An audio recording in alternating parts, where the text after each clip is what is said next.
Assalamu alaikum. Efirde Zaman fevralının 9'u stüdyada Elmaz Hasan çalışa.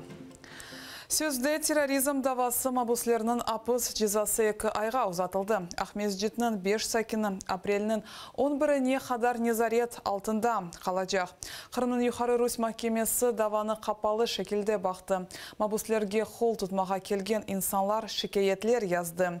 Timur ve Uzayir Abdullayevler ve Rustem İsmailov, Ayder Salidinov ve Emil Cimadinov 2016 senesi oktyabrının 12'sinde yakalandı. Rusya'da yasaklanған Hizbut Tahrir teşkilatı ile alakaları var olğanını qabatlaylar. Нам пришлось опять подать жалобы о том, что заседание закрыто, и это дискриминация по национальному и религиозному признаку. Опять-таки нам не удалось увидеться, да, со своими мужьями, да, детям со своими отцами, да, чтобы хотя бы пару приятных слов им вслед, да, можно было бы сказать. Виде Кашка davasının şikayetleri bugün bakılmayacak. Bu işte hata tapılğanı için onu teşkürüvge yolağan ekenler. Mahkeme binası oğunda mabuslarının akrabaları ve lakayt kalmağanlar toplaştı. Мы обратились во второй кабинет, где нам сказали, что дело снято с сегодняшнего и отправлено в суд первой инстанции. Когда мы попытались узнать, почему, я подошла к следователю. Следователь это объяснил тем, что есть какая-то недоработка в деле. Сегодняшнее заседание по рассмотрению наших апелляционных жалоб опять было отложено в связи с тем, что вчера дело было возвращено повторно в суд первой инстанции для устранения каких-то там недочетов и нарушений. Опять же, нас никто не предупредил об этом. Когда они назначают, они по телефону звонят, а вот как что-то возвращается, адвокаты, как всегда, об этом не знают. А когда будет заседание по существу апелляционных жалоб, нам неизвестно, нам никто об этом не сообщил. Bekir Dikirmenci, Hasan Çapuk, Kazim Ametov ve Ruslan Trubaç Rusya hukuk korucuları tarafından keçkensine noyabrın 23'ünde Ahmezcit havesinde yakalandı. 4'de Türk vatandaşından para talap etuvde qabatlana. Bunu korup Amon operasyası vaxtında Kırım Tatar Milli Hareketi'nin veteranı Veciye Kaşka yaramadı. O acile yardım arabasında vefat etti. Veciye Kaşka davasının mabusu Kazim Ametov'un kanunsuz sahte mahkeme kararı esasında SIZO'da tutalar. Bu hafta onun advokatı Emil Kurbedinov bildirdi.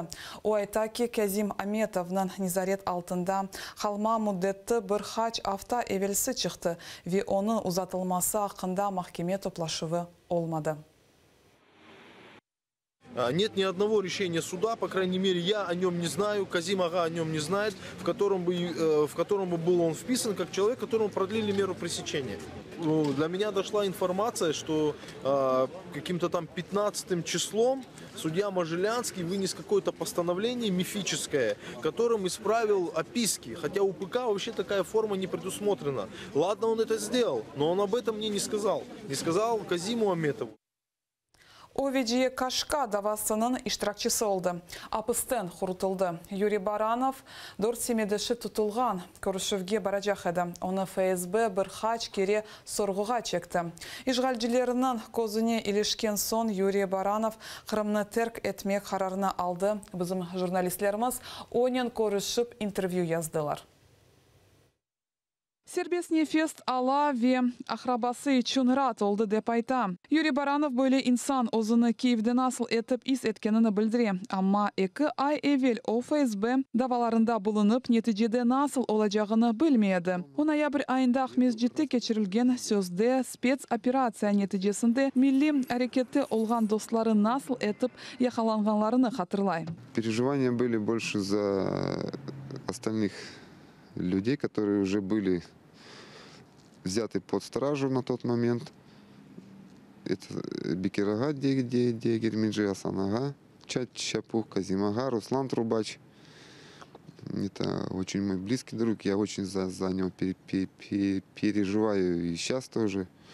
Ну, в общем, за всех них я переживаю. И хочется, чтобы они были на свободе. И O вақыт эсле башлы ер кишлерни ОМОН хадимлери ерге түшірділер. О күн олар арасында Юрий Баранов да olması керек еді. Иш себебінден келіп оламады. Ләкин ФСБ Барановны қалдырмады. Келечек күн evinde тентув кечіріп, сұравға алып кеттілер. Вообще-то я думал, что меня уже вообще туда не выпустят. И морально был подготовлен к этому. Но потом почему-то мне сказали, иди. И я с удивлением спросил, куда мне идти. Мне сказали, иди домой. Либо мы тебе посадим. Вежие Кашка давасының эпсы сымалары милли әрекет иштиракчысыне пара қайтармаға ярдым етмеге істеділер. Бұл параны Вежие Кашкадан түрк ватандашы қырсызлады. Баранының фікірінше Юсуф Айтан ФСБнен ишбірлігіні япып, Қырым татар фаалеріні ифтира япты. Вытащил из них эти деньги, потом исчез. Просто исчез. Ну, потом Вежие Кашка пожаловалась, что такое дело, что человек забрал, вытащил. Практически все деньги, все, что у них были, он забрал, оставив без средств семью. Вот. Это завладение мошенническим путем. Мы решили вот таким способом заставить его вернуть деньги. И как ФСБ там говорит, что это было вымогательства не было. Юрий Баранов хатырлай, ФСБ соравында маневи жиетінде пек ağır еді. О вақыт оны Вежие Кашканың эфсаневи рухы дестекледі. Авдет yolunda yorulmayıp hareket etken milli hareket ветераны Қырым işgal етілген сон саяси мабуслеріні дестеклейді. Юрий Барановны айтқанына көре, оның Ахтемчигоз давасының бір отырышында таныш oldu. Несмотря на свой преклонный возраст и на свое здоровье, она своим ходом добиралась из Белогорского района в Симферополь на суды, как мальчишкам, так и к Ахтемчигозу, и ко всем остальным, к Эльмиру. Ей надо отдать должное. Она внесла очень большой вклад в возвращение крымских татар на свою родину. Баранов айта ки en ağır olğаны операция нәтижесінде Вежие Кашканын вефат еткенідір. Ишгалжилер Асан Чепух, Бекир Декерменчи, Казим Аметов ve Руслан Трубачны яхалаған вақыт қадының юрегі dayanmadı. Юрий Баранов есе айлесini ve озыны қорчаламақ үшін esas Украинаға көчмеге мecbur қалды. O енді мында iş tapты, ләкин en büyük arzusu Қырымға қайтмақтыр. Елена Царенко, Максим Кондратенко, Zaman АТР.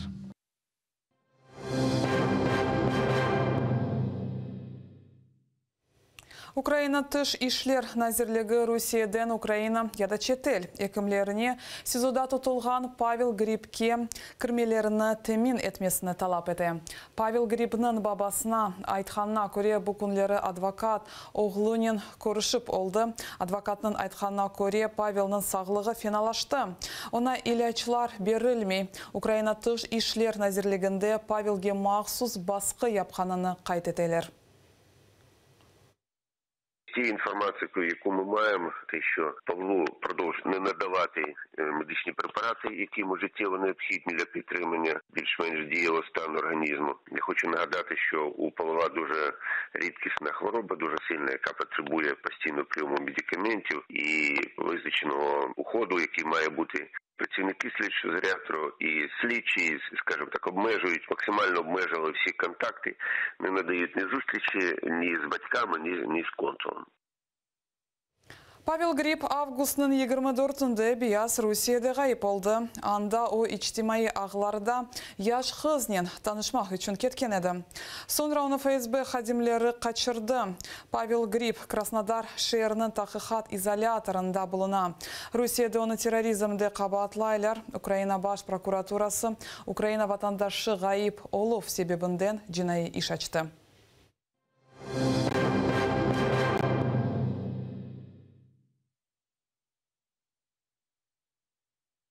Қырымлыларны Русияда санкцияларға оғыраған мақсулатны сатқан инсанларыны чақмаға чағыралар. Бұл мұражатны Русия кой ходжалығы незареті берді. Бойле чақмалар үшін мақсус почта адресіні açқанлар дегер хаберлер ақында кичик дайджесті өгрене білесіңіз. Таталь аскерлештіруф ишғал етілген Ақярда Русия Мудафа Назирлігі Шерден Батылиман пляжыны чекіп алды. Шымды о хапалы, анда кіріш ясақ етілген. Ерлі сакинлер Шейер акимиетіне мұражат етті. Депутатлар есе 2015 сенесі Ақярның сабық губернаторы Русия Мудафа Назирлігіне 100-ден зияды гектар топрақны сынырларыны белгілемейіп теслим етті деп білдірді. Нетижелерге көре пляж берілген 100 гектарға кіре. Тарихыны ұнытмақ, Қырымда ишғалжы акимиетінің тәсіл нәзірлігі Қырымның тарихыны ғайрыдан язмаға башлады. Бұл себептен ишғалдилерінің құтлеви хабер васталарының білдіргеніне көре, тәлебелерге яны оригинал дәрсліклер бермек қарарына келді. Олар Русия тәсіл нәзірлігіні қабыл еткен программасында құланмаларға эсаслана. Қырымның яны тарихы Русия концепциясына уйғын олмақ керек. Бұны Қырымның тәсіл нәзірлігі қайтеті. Неон Оз Дингеви ватанға садықлық серлевалы китабыны тақдым етті. Оның айтқанына көре, жинайы ішлер уйдырмаға китап язуындан она енгілже келе. Ләкин мұхлислерінің риджаларыны рет етіп оламады. Китап ватан перверлік ақында Поклонсканың шақси интервью мақалелерінің жиынтығы олған. Ләкин тәдбір қавға давасыз кечмеді. Бұл мақалелеріні бастырған журналистлер Поклонскаяны, оларының мүелif ақларыны бозғынлығында қабатлады. О атта не олардан, не де нешриятлардан рұқсет алмады. Асылында презентацияда әсер ичкімседе мерақ доғырмаған. Анда бұлынғанларыны Наталья Поклонскаяның сияси келечекке мерақландыра еді. Оларының фікірінше Поклонская Русь патриотларының бірлештіре біле. Одно время показывали, да и писали везде в интернете, в СМИ, что Поклонская куда-то исчезла, пропала. После окончания истории с Матильдой Поклонская куда-то сдулась, как говорили. Не, я не сдулась. Я сидела, писала, дома вычитывала. Лично я вас вижу или генеральным прокурором России, или президентом нашей Родины. Екінші Қырым марафонның нәтижелері. Тешкілятшылары Қырымда 2 миллион рубле топланғанына айдынлатты. Пара 2017 сенесі октябрінің 14-те бір кішілік наразылықларға чыққан Қырым татарларының пара жезаларыны ödemek үшін сарф етілежектір. Қырымда 80-ден зияды инсан пара жезасына алды. Жүйремелерінің умumi миqdarı миллион рубледен зияды олды. Қалған пара Қырымлы сияси мабуслерінің қоранталарына берілежек. В последнем заседании Крымской солидарности мы объявили, что по второму крымскому марафону собрано достаточно средств. На сегодняшний день только с Крыма собрана сумма в размере 2 миллионов рублей, что позволяет оплатить все сегодняшние штрафы. К акции присоединились и Украина, и Турция, даже Соединенные Штаты Америки, были люди оттуда. Это указывает на то, что мы на правильном пути, и мы в правильном направлении. Мы хотим поблагодарить весь народ, всех тех, кто не был безразличен проблемам крымских татар. Шымділік бұл сонки хаберіміз, кележек яңыларымызна сейір етіңіз, атайрелі олыңыз.